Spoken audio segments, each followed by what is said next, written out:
अच्छा जी, अब हम स्टार्ट करते हैं। अपनी एडजस्टमेंट्स वन बाय वन समझते हैं कि कैसे जो है हमने कंसोलिडेटेड स्टेटमेंट में डिफरेंट जो है चीज़ों को एडजस्ट करना है। ठीक है। फर्स्ट जो इंट्रोडक्टरी सेशन था उसमें मैंने आपको जस्ट एक ओवरव्यू दिया था। अब हम वन बाय वन सारी एडजस्टमेंट पढ़ेंगे। सबसे पहली एडजस्टमेंट जो आपने करनी है वो है inter company balance. Inter company balance का मतलब होता है कि आपस की जो ट्रांजैक्शन है, ठीक है, पेरेंट कंपनी, ठीक है, जिसने सब्सिडरी को एक्वायर किया हुआ है, जिसका सब्सिडरी पे कंट्रोल है, और सब्सिडरी कंपनी, इनकी जो आपस की ट्रांजैक्शन है उसको हमने रिमूव करना है। ठीक है, जो आपस में इनकी ट्रांजैक्शन हुई होगी उसको हमने रिमूव करना है। Upon consolidation the inter company balances needs to be removed. Let's say for example parent और सब्सिडरी ने कोई आपस में ट्रेड की है। अब पेरेंट ने सब्सिडरी को कोई चीज सेल की है, ठीक है। अब पेरेंट ने अपने पास रिसीवेबल रिकॉर्ड किया होगा क्योंकि उसने सेल किया और उसने पैसे रिसीव करने हैं। और सब्सिडरी ने अपने पास पेएबल रिकॉर्ड किया होगा क्योंकि उसने चीजें खरीदी हैं तो उसने पे करना है। अब एक पार्टी जो है उसकी बुक में रिसीवेबल्स रिकॉर्ड हुआ होगा, दूसरी पार्टी जो है उसकी बुक में आपका पेबल्स रिकॉर्ड हुआ होगा। तो जैसे ही आप कंसोलिडेशन करेंगे, कंसोलिडेटेड स्टेटमेंट बनाएंगे, तो आपने जो इनकी आपस की ट्रांजैक्शन है उसको आपने रिमूव करना है। ठीक है। और इंटर कंपनी बैलेंस फॉर्मेट में मैंने यहाँ पर लिखा हुआ है आईसीबी। ये मैंने आपको वैसे ओवरव्यू भी दिया था, उसमें देखे रिसीवेबल्स। अब पेरेंट के रिसीवेबल्स होंगे, सब्सिडरी के होंगे, और आपस के जो होंगे ना, क्यों वो आपस के जो होंगे हमने उसको रिमूव कर रहे हैं। हम रिमूव क्यों कर रहे हैं? क्योंकि अब ये एक सिंगल इकोनॉमिक एंटिटी है। अब हम दोनों कंपनी को कंसोलिडेशन पर्पस के लिए सेपरेट नहीं समझते, हम समझते हैं कि ये एक कंपनी है। तो आपस में जो इनकी ट्रांजेक्शन हुई हैं उनको आपने रिमूव करना होता है। तो अब रिसीवेबल्स में से आपने इंटरकंपनी बैलेंस माइनस कर देना है। लेट्स से पेरेंट ने सब्सिडरी को 5,000 की चीजें जो है वो क्रेडिट सेल की। अब पेरेंट ने रिसीवेबल रिकॉर्ड किया होगा तो यहां से आपने 5,000 यहां से रिमूव कर देना है। ठीक है। और सब्सिडरी ने जो है उसने अपना पेबल रिकॉर्ड किया होगा तो वो आपने यहाँ से 5,000 रिमूव कर देना है। ठीक है। उसके अलावा इंटर कंपनी ट्रांजेक्शन एक और जो है यहाँ पर थी इंटर कंपनी लोन्स। ठीक है, इसका मैंने आपको ओवरव्यू दिया था। अब इसी तरह इसकी एग्जांपल ये होगी कि पेरेंट ने सब्सिडरी को या सब्सिडरी ने पेरेंट को लोन दिया। ठीक है। अब एक पार्टी के लिए लोन इन्वेस्टमेंट है, ठीक है, क्योंकि जब वो दूसरे को लोन देगी बदले में वो क्या चार्ज करेगी? इंटरेस्ट लेगी। ठीक है, इंटरेस्ट लेती है ना। एक पार्टी के लिए इन्वेस्टमेंट है और दूसरी पार्टी के लिए वो लाइबिलिटी होगी क्योंकि उसने उस लोन को रीपे करना है विद इंटरेस्ट पेमेंट्स। ठीक है। तो इंटर कंपनी लोन इसीलिए आप एक इन्वेस्टमेंट में से भी माइनस करेंगे, नॉन करंट एसेट में से, और एक आप माइनस करेंगे नॉन करंट लाइबिलिटी में से। ठीक है। तो जो आपस में इनके मामलात हैं उनको हमने क्या करना होता है? रिमूव करना होता है। तो पहली एडजस्टमेंट तो आपने ये समझनी है। अब कभी कभार ऐसा होता है, ठीक है, there may be difference in record of parent company and subsidiary company due to some reasons like cash in transit, goods in transit. अब एग्जामिनर आपको जो है वो स्ट्रेट फॉरवर्ड ये नहीं बता देगा कि यार रिसीवेबल इतना था या पेबल इतना था। ठीक है, वो हो सकता है आपसे कुछ एडजस्टमेंट मजीद करवाए। ठीक है। तो अब कभी कभार ऐसा होता है कि जो दोनों कंपनीज होती हैं उनके बुक्स में रिकॉर्ड जो है वो डिफरेंट होते हैं, यानी कि एक का रिसीवेबल दूसरे के पेएबल से मैच नहीं कर रहा होता। और वो डिफरेंस क्यों आता है? वो डिफरेंस आता है कैश इन ट्रांजिट और गुड्स इन ट्रांजिट की वजह से। अब कैश इन ट्रांजिट क्या होता है, गुड्स इन ट्रांजिट क्या होता है, उसको समझ लेते हैं। सबसे पहले कैश इन ट्रांजिट को हम समझते हैं। इन ट्रांजिट का मतलब है रास्ते में है। ठीक है, इन ट्रांजिट का मतलब है कि कैश अभी रास्ते में है। तो कैश इन ट्रांजिट का यही मतलब हुआ कि एक पार्टी ने दूसरी पार्टी को कैश भेजा है लेकिन दूसरी पार्टी ने अभी तक उसको रिसीव नहीं किया, जिसकी वजह से दोनों के रिकॉर्ड में डिफरेंस आ जाता है। अब हम अपॉन कंसोलिडेशन ये एज्यूम करेंगे कि यार वो कैश जो है वो रिसीव हो गया है। कंसोलिडेशन पर्पस के लिए हम ये एज्यूम करेंगे कि वो कैश रिसीव हो गया है और उसकी एडजस्टमेंट हम कर देंगे। अब ये जो सारी बातें मैंने आपको बताई हैं मैं आपको एग्जांपल से समझाता हूँ। Parent company record shows receivable of 15,000। Parent company जो है उसके रिकॉर्ड में एक रिसीवेबल था, ठीक है, कि मैंने 15,000 रिसीव करने हैं सब्सिडरी से। जबकि subsidiary company record shows payable of 13,500। जबकि जो सब्सिडरी कंपनी है उसके रिकॉर्ड में जो पेएबल था वो था 13,500, यानी कि दोनों का बैलेंस मैच नहीं हो रहा। तो इसका मतलब ये है कि अब इंटर कंपनी बैलेंस हमें क्या पता चलेगा? ठीक है, तो अब हमने वही एडजस्टमेंट करनी है। The reason behind the difference was payment made by subsidiary company which is not yet received by parent company. ठीक है, ये क्यों आया डिफरेंस, उसने आपको बता दिया है कि सब्सिडरी ने पैसे भेजे थे पेरेंट को, लेकिन पेरेंट को अभी तक ईयर एंड पे नहीं मिले। तो कंसोलिडेशन पर्पस के लिए हम ये एज्यूम करेंगे कि वो पैसे रिसीव हो गए हैं। अगर वो पैसे रिसीव हो गए हैं तो डबल एंट्री क्या बनेगी, डबल एंट्री होगी डेबिट कैश। ठीक है, 1500 का डिफरेंस था, यानी कि 1500 के उसने पैसे भेज दिए हैं लेकिन अभी तक वो मिले नहीं है। और आप क्रेडिट किसे करोगे, रिसीवेबल को क्रेडिट करोगे। ठीक है, क्योंकि रिसीवेबल आपका कम होगा ना, 1500 से रिसीवेबल कम होगा। तो जब पेरेंट कंपनी को हम ये अज्यूम करेंगे कि पैसे मिल गए, तो इसका मतलब ये है कि जो रिसीवेबल है वो 15,000 से कम होकर कितना बच जाएगा, 13,500 बच जाएगा। और अब 13,500 और 13,500 दोनों का बैलेंस मैच कर रहा है, तो ये इंटर कंपनी बैलेंस है। ठीक है, करंट अकाउंट बैलेंस भी इसको बोलते हैं। ठीक है, तो इंटर कंपनी बैलेंस अब जो है वो बराबर हो गया।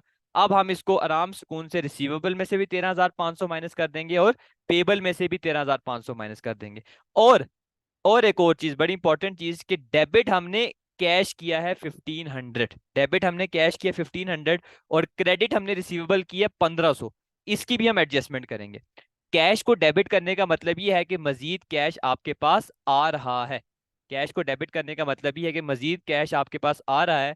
तो कैश में आप इस कैश इन ट्रांजिट वाली अमाउंट, यानी कि जो 1500 है, इसको आप ऐड कर देंगे। और कैश इन ट्रांजिट रिसीवेबल में से माइनस हो रहा है, क्यों? क्योंकि कैश इन ट्रांजिट जो है वो रिसीवेबल को क्या कर रहा था, रिसीवेबल को कम कर रहा था। रिसीवेबल को क्रेडिट करने का मतलब ये है कि रिसीवेबल को कम कर रहा था। तो क्या क्या एडजस्टमेंट आपने करनी है, एक तो इंटर कंपनी बैलेंस आपका आ गया 13,500। ठीक है, वो आपने रिमूव करना है। उसके बाद आपने कैश इन ट्रांजिट जो है वो ऐड करना है। ठीक है, कैश में, और रिसीवेबल में से कैश इन ट्रांजिट माइनस करना है, क्योंकि वो रिसीवेबल को क्या कर रहा होता है, कम कर रहा होता है। तो ये एडजस्टमेंट्स हैं जो आपने करनी है फॉर कैश इन ट्रांजिट। इसी तरह है goods in transit. Goods in transit में ये होता है कि दोनों जो कंपनीज हैं उनके रिकॉर्ड में डिफरेंस आ जाता है। और वो डिफरेंस इसलिए आता है कि एक पार्टी ने दूसरे पार्टी को गुड्स डिलीवर कर दी हैं, लेकिन दूसरी पार्टी ने अभी तक वो गुड्स रिसीव नहीं किए। ठीक है, लेट्स से ईयर एंड 31 दिसंबर था, 27 दिसंबर को एक पार्टी ने दूसरी पार्टी को गुड्स भेज दिए। अब वो गुड्स जो है वो 5 जनवरी को रिसीव होंगे। ठीक है, लेकिन अब हमने कंसोलिडेटेड स्टेटमेंट्स तो ईयर एंड पे बनानी है, तो हम ये एजम्पशन लेते हैं कि अपॉन ईयर एंड हमें वो गुड्स रिसीव हो गए हैं, और उस हिसाब से हम एडजस्टमेंट करते हैं। एग्जांपल से समझते हैं। Parent company made sale to subsidiary company, parent ने सब्सिडरी को सेल की। In parent company record there is receivable of 15,000। Parent company ने सब्सिडरी को चीजें बेची। अब पेरेंट कंपनी के रिकॉर्ड में रिसीवेबल जो था वो था 15,000 का। और सब्सिडरी कंपनी जो है उसके रिकॉर्ड में पेबल था 13,500 का। डिफरेंस क्यों आया, उसने लिखा है कि difference was due to some inventory that was send by parent company but not yet received by subsidiary company. Parent company ने मजीद सब्सिडरी कंपनी को कोई गुड्स भेजे हैं, लेकिन सब्सिडरी कंपनी ने अभी तक उसको रिसीव नहीं किया। तो हम क्या एज्यूम करेंगे कि अपॉन कंसोलिडेशन वो चीजें रिसीव हो गई हैं। तो अगर इन्वेंट्री उसको मिल गई है तो आप क्या करोगे, आप करोगे डेबिट इन्वेंट्री को करोगे। इन्वेंट्री आपको जब रिसीव होगी 1500 की, तो उसने खुद बता दिया कि डिफरेंस गुड्स इन ट्रांजिट की वजह से था कि गुड्स हमने भेजे वो मिले नहीं है। तो सब्सिडरी कंपनी को जब वो गुड्स मिलेंगे तो वो डेबिट इन्वेंट्री को करेगा 1500 से, क्योंकि इन्वेंट्री उसकी 1500 से बढ़ जाएगी, गुड्स मिल रहे हैं। ठीक है, इन्वेंट्री और गुड्स एक ही मतलब है। और क्रेडिट क्या होगा, पेबल होगा। क्यों पेबल होगा, क्योंकि 1500 के मजीद गुड्स उसे जो मिले उसकी पेमेंट भी तो उसने करनी है ना। तो पेबल भी 1500 से बढ़ जाएगा। तो 13,500 जो था सब्सिडरी कंपनी ने रिकॉर्ड किया हुआ था, जैसे उसको ये मिलेगी ट्रांजेक्शन, तो जो उसका पेबल का बैलेंस वो बन जाएगा 15,000, क्योंकि 1500 के उसको मजीद गुड्स मिल गए। तो अब आप देख लें कि सब्सिडरी कंपनी का पेबल और पेरेंट कंपनी का रिसीवेबल मैच कर रहा है, तो ये इंटर कंपनी बैलेंस है और इसको आपने रिमूव कर देना है रिसीवेबल में से भी और पेबल में से भी। इसकी एडजस्टमेंट आपने कैसे करनी है, बहुत ही सिंपल है। डेबिट इन्वेंट्री, इन्वेंट्री को डेबिट करने का मतलब ये है कि इन्वेंट्री को आपने बढ़ाना है। तो फाइनेंशियल स्टेटमेंट में जो इन्वेंट्री है उसको आप 1500 से इंक्रीज कर देंगे, और पेबल्स को भी 1500 से इंक्रीज कर देंगे। यहाँ पर देख लेते हैं, यहाँ पर गुड्स इन ट्रांजिट इन्वेंट्री में ऐड हो रहा है, यानी कि हमने इन्वेंट्री को 1500 से जो इस एग्जांपल में था बढ़ा दिया। और इसी तरह जो आपके पेबल्स हैं उसमें भी गुड्स इन ट्रांजिट आपने ऐड करना है, क्योंकि मजीद जब गुड्स आप रिसीव करोगे आपने उसके पैसे देने, और पैसे देने तो इसका मतलब है आपका पेबल्स का बैलेंस भी बढ़ेगा।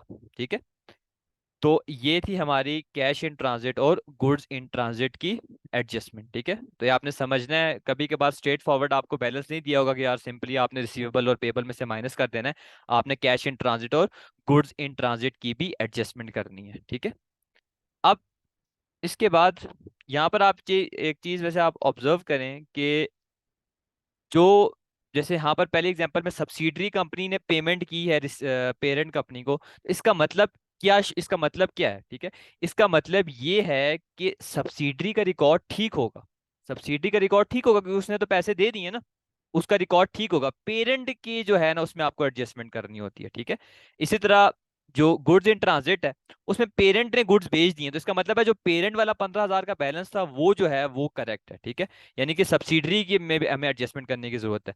तो ये चीज भी आपने समझनी है कि एक पार्टी जब दूसरी पार्टी को कैश या गुड्स भेज रही है, तो जिसने भेज दी है वो चीज उसने तो अपना रिकॉर्ड ठीक कर लिया होगा, दूसरे ने अभी तक रिसीव नहीं की, उसकी बुक्स में जो है आपने उसको एडजस्ट करना है। तो ये थी हमारी पहली एडजस्टमेंट इंटर कंपनी बैलेंस की, कैश इन ट्रांजिट और गुड्स इन ट्रांजिट। मैं इसको समराइज कर देता हूँ। इंटर कंपनी बैलेंस आपने रिमूव करना होता है, कभी कभार आपका बैलेंस जो है इंटर कंपनी या करंट अकाउंट बैलेंस वो मैच नहीं कर रहा होता कैश इन ट्रांजिट या गुड्स इन ट्रांजिट की वजह से, तो आपने वो एडजस्टमेंट करनी है। ठीक है, कैश इन ट्रांजिट जो है वो आपके कैश में ऐड होता है क्योंकि वो कैश के बैलेंस को बढ़ा रहा है, पैसा आपको मिल रहा है, और रिसीवेबल में से वो माइनस होता है क्योंकि रिसीवेबल को वो कम कर देता है, क्योंकि जब कैश आपको मिलता है तो रिसीवेबल्स आपके कम हो जाते हैं। गुड्स इन ट्रांजिट जो है आपकी इन्वेंट्री को बढ़ाता है क्योंकि आपको गुड्स आ रहे हैं, इन्वेंट्री बैलेंस आपका बढ़ेगा, और आपके पेबल्स को बढ़ाता है क्योंकि जब आपके पास मजीद गुड्स आ रहे हैं तो आपने उसके पैसे भी पे कर रहे हैं, तो वो आपके पेबल्स को भी बढ़ाएगा। तो ये थी पहली एडजस्टमेंट। सेकेंड एडजस्टमेंट होगी हमारी, वो होगी fair value adjustment. Fair value adjustment क्या होती है? अब जब आप सब्सिडरी को एक्वायर करते हो, उसको आप एक्वायर करते हो, उस पर आपका कंट्रोल आता है। अब सब्सिडरी के जो एसेट्स होते हैं या लाइबिलिटीज होती हैं उनको आपने फेयर वैल्यू पे रिकॉर्ड करना है। फेयर वैल्यू का मतलब आसान लफ्जों में ये है कि मार्केट में क्या वैल्यू चल रही है वो आपने देखनी है, और उस हिसाब से आपने अपनी जो स्टेटमेंट्स हैं उनको एडजस्ट करना है, उस हिसाब से आपने अपनी स्टेटमेंट को एडजस्ट करना है। ठीक है, अब मैं आपको एग्जांपल से समझाता हूँ कि फॉर एग्जांपल लेट्स से कि सब्सिडरी कंपनी जो है, सब्सिडरी कंपनी के जो अकाउंट है, जो रिकॉर्ड था, उसमें एक प्रॉपर्टी थी। ठीक है, एक प्रॉपर्टी थी, वो थी 5,000 की। ठीक है, सब्सिडरी कंपनी की आपने जब बुक्स देखी तो आपने अकाउंट्स देखे, रिकॉर्ड्स देखे, तो उसमें एक प्रॉपर्टी थी जो $5,000 की थी। ठीक है, और उसकी जो रिमेनिंग यूजफुल लाइफ थी वो थी 10 ईयर्स, रिमेनिंग यूजफुल लाइफ उसकी 10 ईयर्स थी। अब जब आपने सब्सिडरी कंपनी को एक्वायर किया, तो मैंने आपको बताया कि जब जैसे ही आप एक्विजिशन करते हो, सब्सिडरी को एक्वायर करते हो, तो उसकी जितने भी एसेट्स और लाइबिलिटीज होती हैं उनकी आप फेयर वैल्यू निकालते हो। आप जाके देखोगे यार मार्केट में अब इसकी क्या वैल्यू चल रही है। ठीक है, अब कंसोलिडेशन जब आपने करनी थी, ठीक है, जब आपने उसको एक्वायर किया, या आप कह सकते हैं कि अपॉन एक्विजिशन जब आपने सब्सिडी को एक्वायर किया और आपने जाके वैल्यूएशन लगाई, मार्केट में पता किया कि यार ये सब्सिडरी की प्रॉपर्टी है, इसकी अब क्या वैल्यूएशन है। ठीक है, उसकी बुक्स में $5,000 रिकॉर्ड हुई हुई थी। ठीक है, कैरिंग वैल्यू उसकी। अब वो आपने पता करवाया जब सब्सिडरी को आपने एक्वायर किया कि यार मार्केट में से मैं चेक करता हूँ इसकी क्या वैल्यू है, आपको पता चला कि यार जो प्रॉपर्टी है वो तो 7,000 की है। ठीक है, जो प्रॉपर्टी है उसकी वैल्यू बढ़ गई है, 5,000 नहीं बल्कि 7,000 है। तो आपकी बुक्स में फिर प्रॉपर्टी कितने पे रिकॉर्ड होनी चाहिए? 7,000 पे रिकॉर्ड होनी चाहिए, क्योंकि इसकी फेयर वैल्यू या मार्केट वैल्यू ये 7,000 है। तो आप क्या एडजस्टमेंट करोगे? जितने से आपकी प्रॉपर्टी इंक्रीज हुई है उसको आप ऐड कर दोगे। कहां पर करोगे? नॉन करंट एसेट में, प्रॉपर्टी प्लांट एंड इक्विपमेंट में। तो ये मैंने यहाँ पर FVADG लिखा हुआ है, जिसका मतलब है फेयर वैल्यू एडजस्टमेंट। यानी कि जो 2,000 है, 5,000 से 7,000 होगी, इसका मतलब ये है कि 2,000 बढ़ी है ना। देखिए, आपने जो पेरेंट है उसकी भी प्रॉपर्टी यहाँ पर ऐड की हुई है, और सब्सिडरी की भी आपने, ये जो 5,000 होगी ये भी आपने ऐड की होगी। लेकिन आपने जब इसकी वैल्यूएशन कराई मार्केट में, आपको पता चला कि यार ये तो 5,000 की है ही नहीं, 7,000 की है, तो इसका मतलब है कि मजीद 2,000 आप क्या कर दोगे? ऐड कर दोगे। पहले तो ये एडजस्टमेंट होगी। ठीक है, उसके बाद अब सब्सिडरी कंपनी ने सब्सिडरी कंपनी की रिकॉर्ड में वो 5,000 का था प्रॉपर्टी, और यूजफुल लाइफ उसकी 10 साल थी। तो डेप्रीसिएशन जो है, डेप्रीसिएशन सब्सिडरी ने कितनी चार्ज की होगी, लेट्स से वो स्ट्रेट लाइन मेथड से डेप्रिसिएट करता है, तो उसने जो डेप्रिसिएशन चार्ज की होगी वो की होगी 5,000 divide by 10, remaining useful life 10 years है, तो 500 उसने डेप्रिसिएशन चार्ज की होगी। ठीक है। जबकि जबकि आपको पता चला कि यार प्रॉपर्टी जो है वो तो इन रियलिटी उसकी वैल्यूएशन 7,000 है, तो डेप्रीसिएशन भी कितनी अमाउंट से होनी चाहिए, 7,000 के हिसाब से होनी चाहिए। 7,000 उसकी वैल्यू है, 10 साल उसकी रिमेनिंग यूजफुल लाइफ है, तो डेप्रीसिएशन कितनी होनी चाहिए, 700 होनी चाहिए। तो सब्सिडरी ने तो अपने बुक्स में 500 की चार्ज की होगी, लेकिन क्योंकि हमने उसकी फेयर वैल्यू एडजस्टमेंट निकाली, हमें पता चला कि एसिड की वैल्यू ज्यादा है, एसिड की डेप्रिसिएशन भी ज्यादा होगी। डेप्रिसिएशन ज्यादा होगी, 500 से 700 होगी, यानी कि 200 फर्दर डेप्रिसिएशन आपने चार्ज करनी है।